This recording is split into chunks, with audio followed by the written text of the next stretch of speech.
Assalamualaikum warahmatullahi wabarakatuh. Kembali lagi di channel saya, yaitu Nur Nafia, terkait pembelajaran Java. Jadi untuk pertemuan kali ini saya akan membahas mengenai bahasa pemrograman Java. Nah, nanti bisa nih dicek di channel saya juga. Sebelumnya saya pernah bahas mengenai dasar algoritma dan pemrograman. Nah, di situ saya pernah bahas bahwa dasar algoritma untuk membuat suatu program yang perlu kita pahami, yang pertama adalah struktur dari bahasa pemrograman tersebut dan bagaimana langkah by langkahnya atau pseudocode-nya atau algoritmanya. Nah, kita kembali ke catatan saya sebelumnya. Jadi pada saat kita membahas mengenai program, maka hal yang pasti akan kita gunakan, ya, yang akan kita gunakan untuk membuat program atau yang dibutuhkan, ya, yang dibutuhkan. Yang pertama tool. Jadi tool ini yang dipakai untuk mengcompile, namanya compiler. Nah, selain compiler, berarti tool kan alat. Nah, alat berarti butuh bahan nih. Bahannya apa ya? Bahasa pemrogramannya. Nah, kali ini saya akan membahas mengenai bahasa pemrograman Java. Di bahasa pemrograman Java. Nah, hal-hal yang terkait dengan bahasa pemrograman Java di sini pasti yang pertama ya terkait variabel, kemudian nanti algoritmanya, ya. Terus bagaimana strukturnya? Struktur bahasanya. Oke, langsung saja. Jadi saya di sini pakai tool NetBeans ya. Jadi NetBeans ini nanti adalah suatu IDE di mana kita akan disediakan pilihan menu, yaitu misalkan kita mau membuat suatu project baru, oke, langsung aja file new project. Tapi jika kita sudah punya project, maka kita tinggal mau buat file apa. Nah, file di sini itu namanya adalah kelas, karena memang Java adalah bahasa pemrograman berbasis objek ya. Jadi Java itu adalah bahasa OOP, Object Oriented Programming, jadi bahasa pemrograman berbasis objek. Nah, file ekstensi di sini, yaitu file ekstensinya nanti berupa filenya adalah Java. Tapi sebenarnya semua file Java yang kita compile itu adalah kelas, ya, kelas. Nah, kita mulai. Misal kita mau membuat suatu program untuk menghitung. Nah, yang paling mudah aja gini. Untuk menentukan apakah bilangan tersebut genap atau ganjil ya. Menentukan bilangan genap atau ganjil. Karena sebelumnya bisa dicek di channel saya terkait dasar pemrograman. Nah, berarti kita langsung ke studi kasusnya saja. Jadi studi kasusnya seperti apa? Misal kita mau membuat program untuk menentukan genap atau ganjil. Nah, karena saya sudah punya project nih, berarti kita tinggal membuat suatu kelas ya. Di sini kelasnya kita klik di ini ya, di package-nya, di package tersebut. Nah, karena kita bisa menambah package dalam project. Jadi di project itu bisa nambah package, bisa nambah kelas. Nah, package ini dipakai untuk menghubungkan ya, untuk menghubungkan antara satu kelas dengan kelas yang lain. Di dalam satu package itu bisa terdiri dari banyak kelas. Nah, terus ini klik kanan, new, terus Java class. Nah, nama kelas ini pasti akan sama dengan nama file. Jadi misalkan kita ini genap ganjil. Nah, kecil-kecil semua, besar-besar semua. Saya biasanya gitu. Kenapa? Biar konsisten, biar tidak bingung, karena memang case sensitif antara genap dengan G kapital dengan G kecil ya. Saya konsisten aja, kecil semua. Nah, di sini nama file saya genap ganjil, maka nanti kelasnya juga akan genap ganjil. Jadi, pada saat kita pertama kali membuat suatu program dengan bahasa Java, maka file di sini genap ganjil pasti akan sama dengan kelasnya. Nah, ini. Nah, inilah yang namanya dengan package. Jadi, kalau saya punya file Java lagi, kalau selama di sini ada package berarti bisa terhubung nanti. Oke, bisa terhubung. Karena memang OOP tadi ya. Udah. Terus di dalam membuat program Java, hal yang terpenting adalah bahwa nama file dengan nama kelas sama. Yang kedua, karena di sini nanti ada suatu interaksi, untuk menampilkan berarti harus ada fungsi utamanya. Fungsi utamanya di sini public static void main. Nah, ini adalah fungsi utamanya. Nah, perintah yang harus ditampilkan di layar harus di dalamnya ini, di dalam public ini, public static void main. Ya. Terus misalkan kita punya, karena OOP ya, OOP pasti ada metode, ada variabel, ada fungsi. Nah, itu bisa ditaruh di sini. Nanti tinggal dipanggil di sini, karena di sini adalah perintah untuk menampilkan ke layarnya nanti seperti apa. Harus di dalamnya public static void main.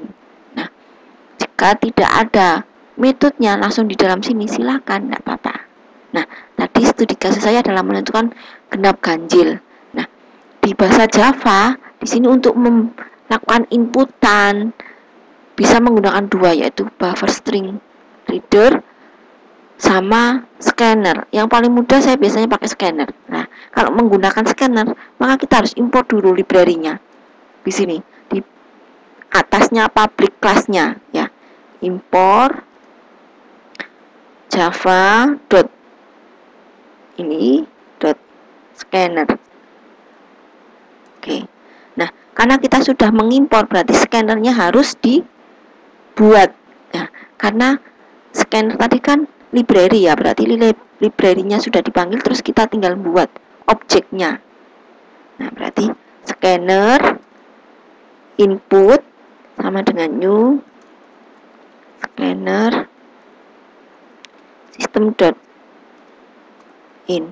Jadi kalau salah di Java itu langsung secara sendiri akan muncul merah, garis merah seperti ini. Kalau benar, oke. Ya. Ini satu paket. Jadi kalau kita mau membuat suatu inputan harus manggil library-nya. Nah, kalau kita manggil library scanner berarti kita harus deklarasikan objek scannernya. Kalau kita menggunakan buffer reader berarti ya nanti di sini harus mendeklarasikan objek buffer readernya. Ini caranya. Nah, terus di sini kan nanti saya mau menentukan bilangan itu genap atau ganjil, berarti kan ada inputan. Nah, saya buatkan pseudocode-nya dulu. Jadi ada inputan angka. Setelah ada inputan angka, ini proses menentukan genap ganjil. Karena apa? Bilangan genap ganjil itu bisa ditentukan dengan sisa pembagiannya. Jika sisa pembagiannya adalah 1, berarti dia ganjil. Jika sisa pembagiannya adalah 0, berarti bilangan genap. Ya. Terus langsung ditampilkan output. Nah, berarti kalau di sini ada inputan, ada output, ada proses, maka kita nanti tinggal ikuti step by stepnya. Step by stepnya berarti integer inputan berarti angkanya.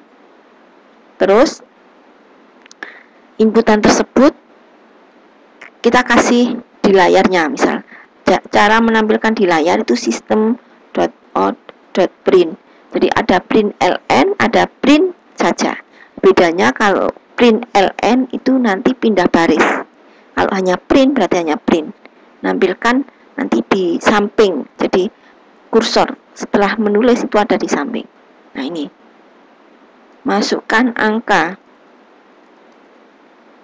Oke, kalau sudah, terus ini untuk baca inputannya di variabel ini kan, inputan. Jadi ini cara mendeklarasikan variabel.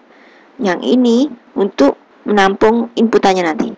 Inputan sama dengan input titik next in. Jadi angkanya nanti itu kan ini inputan kan scanner ya. Jadi ini dibaca di sini.